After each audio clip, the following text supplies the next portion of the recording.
नमस्कार, जम्मू कश्मीर की खास खबरें देख रहे हैं आप सब और मैं हूं आपके साथ पल्लवी जम्वाल। तो चलिए शुरुआत करते हैं जम्मू कश्मीर की खास खबरों की। सबसे पहले पुलवामा की तरफ चलते हैं और पुलवामा से जो खबर है वो निकल कर आ रही है। आपको बता दें कि पुलवामा आतंकी हमले में रेलवे पुलिस फोर्स का एक जवान शहीद हो गया है और काकापोरा रेलवे स्टेशन के बाहर आतंकियों ने हमला किया था, जिसके बाद हमले में रेलवे पुलिस फोर्स का एक जवान गंभीर रूप से घायल हो गया था। और अब ये खबर निकल कर आ रही है कि पुलवामा आतंकी हमले में रेलवे पुलिस फोर्स का जवान जो घायल हुए थे वो शहीद हो गया है और आतंकियों की धरपकड़ के लिए सुरक्षा बलों द्वारा अभियान चलाया जा रहा है और अभियान में तेजी ला दी गई है, क्योंकि काकापोरा रेलवे स्टेशन के बाहर आतंकियों ने हमला किया था, जिसके बाद एक जवान के घायल होने की जो खबर है वो निकल कर आई थी। और अब ये खबर सामने आ रही है कि पुलवामा आतंकी हमले में रेलवे पुलिस फोर्स का एक जवान जो शहीद हो गया है और अब इसके बाद आतंकियों की धरपकड़ के लिए सुरक्षा बलों ने अभियान तेज कर दिया है। और ये जो पूरा मामला जब सामने आया उसके बाद सनसनी फैल गई और उसके साथ ही ये भी खबर आई थी कि एक जवान घायल भी हुआ इस पूरे मामले में, जिसके बाद अब ये बताया जा रहा है कि रेलवे पुलिस फोर्स का जो जवान है वो शहीद हो गया है। अब उसके बाद आगे क्या कुछ किस तरीके से सुरक्षा बलों द्वारा अभियान चलाया जा रहा है और आगे की क्या अपडेट निकल कर आ रही है उससे भी आपको रूबरू करवाएंगे। और इससे पहले की ये देखने को मिला कि पुलवामा रेलवे पुलिस फोर्स के जब वहां पर हमला किया गया था तो उसमें रेलवे स्टेशन के बाहर हमले होने के बाद ये अपडेट सामने आया था कि एक जवान गंभीर रूप से घायल हो गया है और इसके बाद अब ये बताया जा रहा है कि वो जवान अब शहीद हो गया है।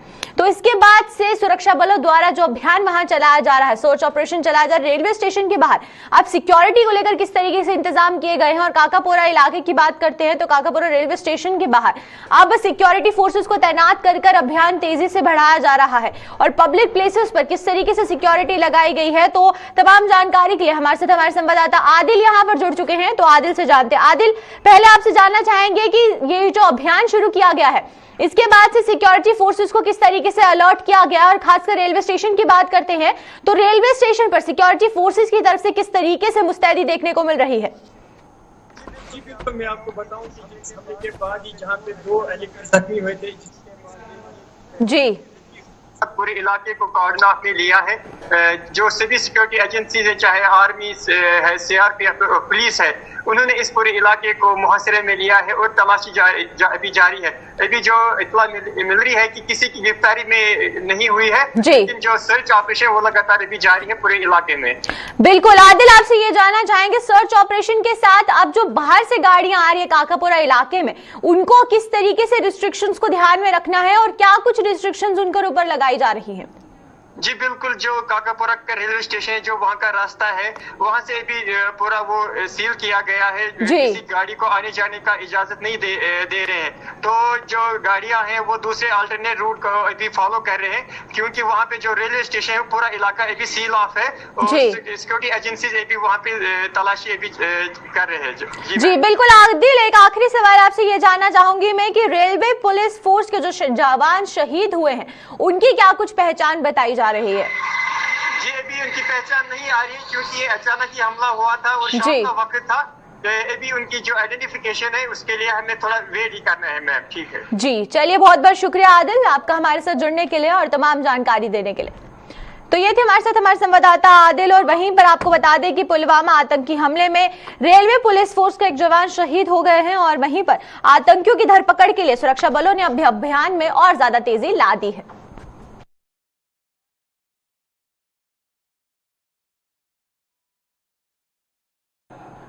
तो चलिए अब बात करते हैं पीएचई विभाग की। पीएचई विभाग के में सेवाएं दे रहे डेलीवेजरों ने पिछले दिनों किए गए ऐलान पर अमल करते हुए सरकार के खिलाफ मोर्चा खोल दिया है। जम्मू में आज कई जिलों के डेलीवेजरों ने राजभवन के घेराव के कोशिश की, जिसके चलते उनकी पुलिस के साथ जमकर झड़प भी हुई और कई डेलीवेजरों को गिरफ्तार भी कर लिया गया। डेलीवेजरों के आज चीफ इंजीनियर कार्यालय से हुंकार भरते हुए राजभवन की ओर मार्च करने की कोशिश की गई। उन्हें रोकने के लिए वहां पहले से ही मौजूद पुलिस बल के लिए पसीने छूट गए थे और इस पूरी झड़प के बीच पुलिस ने कई डेलीवेजरों को गिरफ्तार भी कर लिया है। डेलीवेजरों ने चेतावनी दी है कि रमजान के महीना और गेहूं की फसल की कटाई के बाद उनकी सुनवाई ना हुई तो वो पानी की सप्लाई बंद करने से भी गुरेज नहीं करेंगे।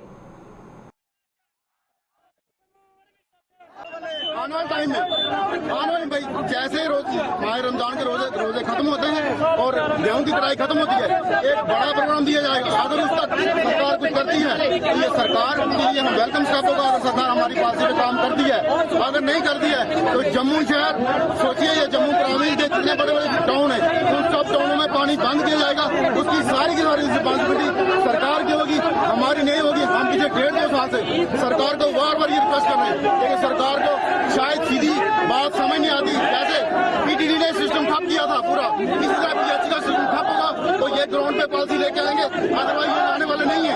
हमें बहुत नेगोशिएशन कर ली, बहुत इनकी बातें सुन ली, कितनी देर वेट करेंगे। पिछले 28 साल से हमारे लोग तड़प रहे इसके लिए। आप कुछ लोग हमारे साथी मर गए, कुछ लोग 60 साल के रिटायर होकर चले गए, कुछ लोग हमारे साथी सुसाइड कर गए। तो आप बताइए कितना बर्दाश्त।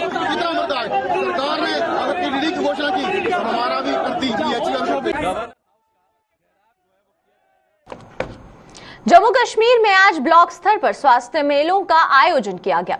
स्वास्थ्य विभाग द्वारा आयोजित इन मेलों का लाभ कई लोगों ने उठाया, जिनके स्वास्थ्य की जांच करने के साथ साथ उनके कई किस्म के टेस्ट भी बिना किसी शुल्क के किए गए।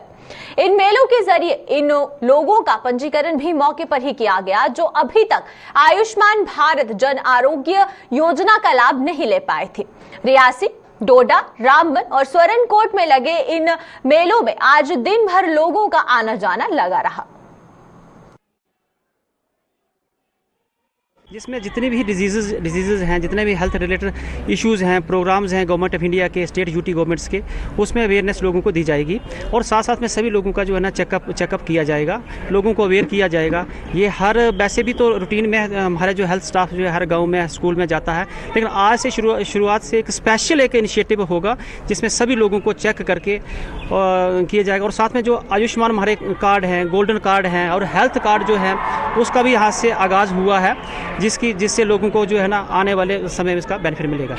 जितने भी मेडिकल के जितने भी डिसिप्लिन्स हैं उनमें दी जा रही है, चाहे वो ऑर्थोपेडिक हो, चाहे वो कार्डियोलॉजी हो, या चाहे वो आपकी वेलनेस की बात करें, या चाहे आपकी आयुष की बात करें, चाहे वो गायनी की बात करें, तो हर तरह की कंसल्टेंसी अवेलेबल कराइए ताकि लोग आएँ और अपने आप को चेक करें।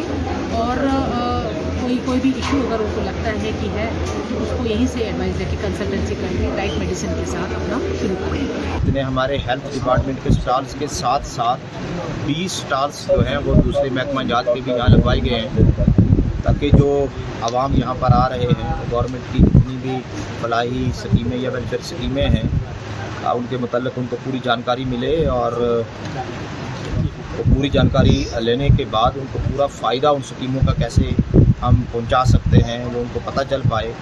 यहाँ पर कुछ ओपीडीज़ लगाई गई हैं, मेडिकल बोर्ड सर्टिफिकेट इशू करने के लिए, वो भी एक डॉक्टर्स की टीम यहाँ पर बैठी है। और भी जो मैक्सिमम हम यहाँ पर कर सकते थे वो यहाँ पर करवाया गया है। और आपने खुद देखा है कि आवाम ने इस मेले में आकर अपनी जो है वो तसल्ली का इजहार किया है।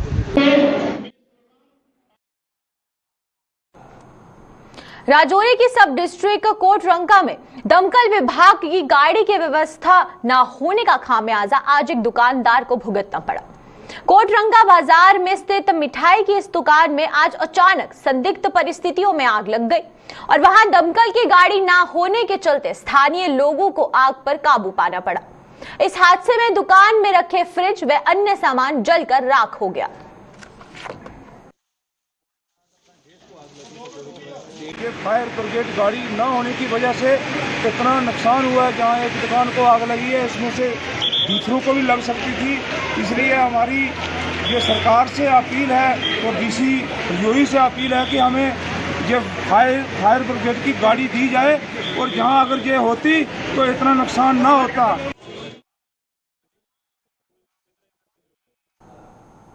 पुंछ में एस्ट्रोटर्फ हॉकी ग्राउंड का काम जोरों शोरों में जारी है।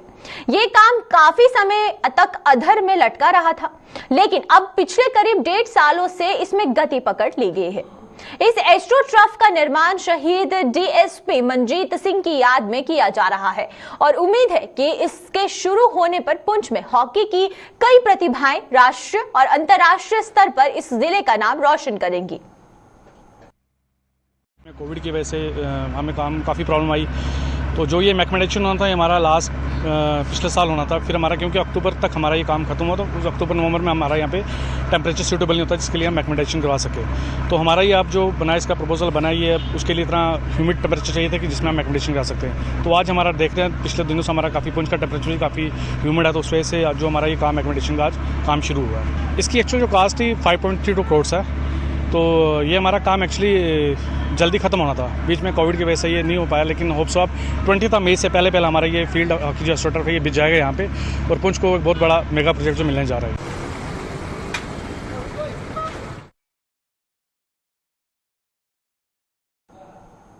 पूर्व विधायक बलवंत सिंह मनकोटिया अब आम आदमी पार्टी के गुण गाते नहीं थक रहे हैं। दिल्ली से लौटने पर चुनाव रीजन के अधीन आने वाले जिलों का दौरा कर रहे मनकोटिया ने आज रामबन में रोड शो कर वहां एक जनसभा को संबोधित किया। इस दौरान कई लोग आम आदमी पार्टी में शामिल हुए, जिनका मनकोटिया व उनके सहयोगियों ने जोरदार स्वागत किया। आज दिल्ली और पंजाब का जो केजरीवाल जी का मॉडल देखे, आज आम आदमी पार्टी की तरफ इनका झुकाव बना है, ये आकर्षित हो रहे हैं, ये अट्रैक्ट हो रहे हैं, क्योंकि 70 वर्षों में इनको जो बेसिक जो ज़रूरतें थी इनकी वो नहीं पूरी हो पाई, इसलिए केजरीवाल जी ने जो कहा वो करके दिखाया। बाकी पॉलिटिकल पार्टीज और लीडर ने जो कहा वो पूरा नहीं किया, तो इसलिए सभी लोगों का रुझान जो है आज आम आदमी पार्टी की तरफ हो रहा है। जम्मू जिले के बिश्नहा से चोरली कोठे की ओर जाने वाली सड़क की बद से बदतर हालत के विरोध में लोग आज सड़कों पर उतर आए। लोगों ने पीडब्ल्यूडी के खिलाफ प्रदर्शन करते हुए आरोप लगाया है कि इस मार्ग पर कई हादसे पेश आने के बावजूद भी इसकी मरम्मत के लिए कोई कदम नहीं उठाया जा रहा है। लोगों के मुताबिक फंड जारी होने के बावजूद भी उनकी कोई सुनवाई नहीं हो पा रही है। लोग जाते हैं उसे एक्सीडेंट होते हैं, बहुत ज़्यादा एक्सीडेंट होते हैं, हाँ, लेकिन गवर्नमेंट कोई भी मतलब जो भी है उसकी कोई रिपेयर नहीं कर रहा है अभी, लेकिन उसका पैसा सैक्शन होया था, कुछ पैसा सैक्शन होया था, लेकिन उसकी जी डिपार्टमेंट है उसकी कोई केयर नहीं कर रही है अभी। लेकिन इतों किश्तवाड़ तो लिए इतने चोर तक देख लो, इतने खड्डे ने, उत्थे बच्चे जा रहे स्कूलों से, वो शगल में डिगते हैं, वो मोटरसाइकिल डिगते हैं, बच्चे डिगते हैं, हर एक बच्चा उतों डिगता है, लेकिन गवर्नमेंट उधर पर कोई एक्शन नहीं कर रही है अभी, लेकिन उन्हें करना चाहिए। अगर पैसे सैक्शन हो जाता उसी बनाओ, कल ही बना दिया।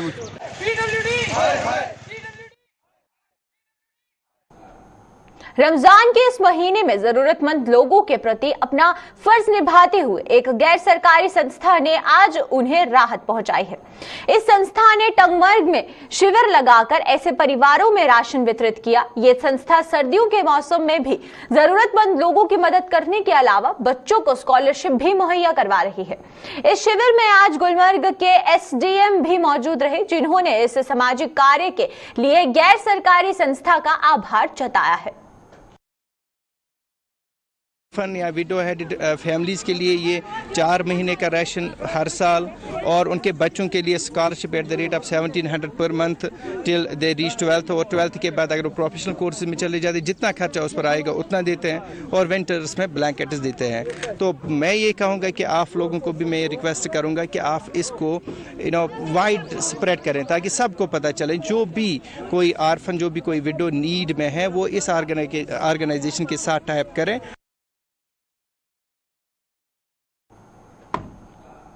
भदरवा में राष्ट्रीय लोक जनशक्ति पार्टी द्वारा नशे के दुष्प्रभावों के प्रति लोगों को जागरूक करने के उद्देश्य से एक रैली का आयोजन किया गया, जिसमें पार्टी कार्यकर्ताओं के अलावा बड़ी संख्या में स्थानीय लोगों ने भी भाग लिया। ये रैली भदरवा के विभिन्न बाजारों से होते हुए न्यू बस स्टैंड पर संपन्न हुई। रैली की अगुवाई पार्टी के राज्य महासचिव मनोज पाधा ने की। देखिए, जैसे आप जानते हैं कि काफ़ी दिनों से हम देख रहे हैं, काफ़ी टाइम से हम देख रहे हैं कि भदरवा के अंदर नशा जो बेचने वाले लोग हैं वो बढ़ चुके हैं, और नशा जो है हर घर में पहुंचने की ताक में बैठा हुआ है, और वो चाहते हैं कि किसी तरह से नौजवानों में नशा फैलाया जाए, उनके अंदर जो है वो ड्रग्स, जो आजकल इंजेक्शन चिट्टे, पता नहीं क्या क्या हमने देखे भी नहीं है, उस तरह के नशे भदरवा में चल रहे हैं। और आज से आप 1.5 साल अगर पीछे जाएंगे, इस तरह की चीज़ें भदर के अंदर नहीं थी। कल्चर हेरिटेज को बचाना है, जैसे कैलाश के लिए प्रोजेक्ट हमारी सरकार ने लाया, किसी की भी सरकार है हमें उससे मतलब है, लेकिन कोई भी प्रोजेक्ट अगर अगर भदोरा के लिए गलत होगा उसको अपोज जो है यहाँ का नौजवान करेगा। मुद्दा जो आज का था रैली का, नौजवानों को जो नौजवानों में ड्रग्स की लत लग चुकी है, जो नशाखोरी की लत लग चुकी है, उसी के रिलेटेड हमने जो है कुछ लोग देखिए पिछले दिनों कई नौजवान जो मर रहे हैं यहाँ पे, चिट्टे से मर रहे हैं, ऐसा कोई नशा कर रहे हैं जिससे मर रहे हैं। तो हम नहीं चाहते यहाँ का नौजवान मरे, हम चाहते हैं एक साथ मिलकर चले और भद्रवा की तरक्की में सबका योगदान रहे। इसी पर्पज़ से ये आज रैली निकाली गई थी और इसका कोई उद्देश्य नहीं था। नशे को भगाना है, भद्रकाशी को बचाना है, ये हमारा एक स्लोगन इसमें था। भारतीय जनता पार्टी ने ग्रामीण विकास विभाग के अधिकारियों पर उपराज्यपाल मनोज सिन्हा को गुमराह करने का आरोप लगाया है। भाजपा ने आरोप लगाया है कि मनरेगा के तहत ग्रामीण हलकों के विकास के लिए कई योजनाओं के लिए फंड भले ही जारी किए गए हो, लेकिन सच्चाई ये है कि ये योजना के तहत निर्माण सामग्री सप्लाई करने वाले पेमेंट न होने से पाई को मुहताज हो गए हैं। भाजपा के वरिष्ठ नेता और पूर्व मंत्री सुखनंदन चौधरी ने एक प्रेस कॉन्फ्रेंस के दौरान कई और भी संगीन आरोप लगाते हुए ग्रामीण विकास विभाग को कटघरे में खड़ा किया। एलजी साहब को हमेशा गुमराह किया जाता है। हर बार उनको बताया जाता है कि रूरल डेवलपमेंट की जो लाइबिलिटी है, जो पंचों सरपंचों की लाइबिलिटी है, जो नरेगा कि उन्होंने गलत काम किया। आज मैं सच्चाई आपके सामने ला रहा हूँ और जो एलजी साहब के पास पहुंचे, नहीं तो डिपार्टमेंट जो रूरल डेवलपमेंट डिपार्टमेंट है वो एलजी साहब को गुमराह करते हैं। मटीरियल सप्लायर थे जिन्होंने रेत सप्लाई किया, जिन्होंने बजरी सप्लाई की, वो बेचारे वेंडर्स हैं, गरीब आदमी हैं। और वो भी वेंडर्स ऐसे नहीं है रेता बजरी सप्लाई करने वाले, वो सारे रजिस्टर्ड वेंडर हैं। ये मेरे पास मड की एक मड ब्लॉक की लिस्ट पड़ी हुई है, कितने हजारों ब्लॉक है वो, ये मड ब्लॉक की लिस्ट पड़ी हुई है। सब इसमें रजिस्टर्ड वेंडर हैं। जितना माल उन्होंने दिया, जितनी सप्लाई उन्होंने दी है, वो सब उनके नाम पे चढ़ा हुआ है हर ब्लॉक लेवल के ऊपर। लेकिन वो आज वो बेचारे भूखे मर रहे हैं। मेन कैनाल की जो बड़ी बड़ी कैनाल थी उनकी डिसलिंक तो कर दी इरिगेशन डिपार्टमेंट ने। उनके साथ जो माइनर कैनाल थी वो थी रूरल डेवलपमेंट डिपार्टमेंट को थी। एक भी नहर, छोटी नहर आज तक नहीं निकली, क्योंकि कोई नरेगा की दिहाड़ी लाने के लिए भी तैयार नहीं है। वो चाहता है कि अगर जिन लोगों ने बजरी रेता सप्लाई किया अगर उनको पैसे नहीं मिले तो क्या पता हमारी दिहाड़ी भी न डूब जाए। यानी माइनर कैनाल भी अभी ऐसे पड़ी हुई थी, और जिसका खमियाजा कौन भुगतेंगे? बेचारे किसान लोग। जो आने वाली जो क्रॉप, जो फसल लगेगी धान की, उसका जब कौन भुगतेगा? वो भुगतेंगे हमारे किसान लोग। और ये सीधी सीधी एग्जाम्पल है, यानी कोई बंदा, कोई एक मजदूर भी दिहाड़ी लगा के राजी नहीं है हम नरेगा के तहत, क्योंकि उनके सामने है कि 16, 17, 17, 18 का पैसा आज तक वेंडर्स को नहीं मिला। और जबकि एलजी साहब को गुमराह किया जाता है जी पंचों सरपंचों का पैसा है। दिल्ली के जहांगीर इलाके में श्री हनुमान जयंती को शोभा यात्रा सहित हिंदुओं के अन्य त्योहारों की शोभा यात्राओं पर देश भर में हुई पथराव की घटनाओं को एक सोची समझी साजिश करार देते हुए डोगरा फ्रंट ने आज जम्मू में प्रदर्शन किया है। दिल्ली में हुई घटना का हवाला देते हुए डोगरा फ्रंट ने दिल्ली के मुख्यमंत्री अरविंद केजरीवाल का पुतला जलाकर उनकी चुप्पी पर भी निशाना साधते हुए उनसे आरोपियों के खिलाफ बुलडोजर चलाने की मांग की है। हिंदुस्तान के 7 स्टेटों के अंदर रामनवमी और ये जो हनुमान जयंती के उपलक्ष्य के अंदर ये सारा हमला हुआ है। ये हमला सोची समझी साजिश के तहत हुआ है और श्रीमान केजरीवाल का पुतला जलाया। मैंने ये कहने का प्रयास करना चाहता हूँ कि इसके विषय के अंदर स्पष्ट करो, ये मुसलमान कौन है, किन साजिश रची, इसके पीछे कौन लोग हैं, कौन इस सारे विषय पर हिंदुओं को और मुसलमानों के आपस में लड़ाने का प्रयास कर रहे हैं। मुसलमान जो कल्प्रिट होता है वो कभी कोई धर्म नहीं होता, लेकिन मस्जिद के ऊपर से आप पत्थर फेंके, मस्जिद के ऊपर से आप बम फेंके, पेट्रोल वाले बम, इसका मतलब क्या कहने का प्रयास होगा। इसलिए केजरीवाल जी, आपने उनको मुफ्त दी बिजली, मुफ्त दी राशन, मुफ्त दी पानी, मुफ्त बिजली पानी, रोहिंग्यास और बांग्लादेशियों को देख करके और टैक्स पेयर का पैसा खा करके आप क्या कहने का प्रयास करना चाहता है। तो चलिए अब तक के जम्मू कश्मीर की खास खबरों में फिलहाल इतना ही। मुझे दीजिए इजाजत। नमस्कार।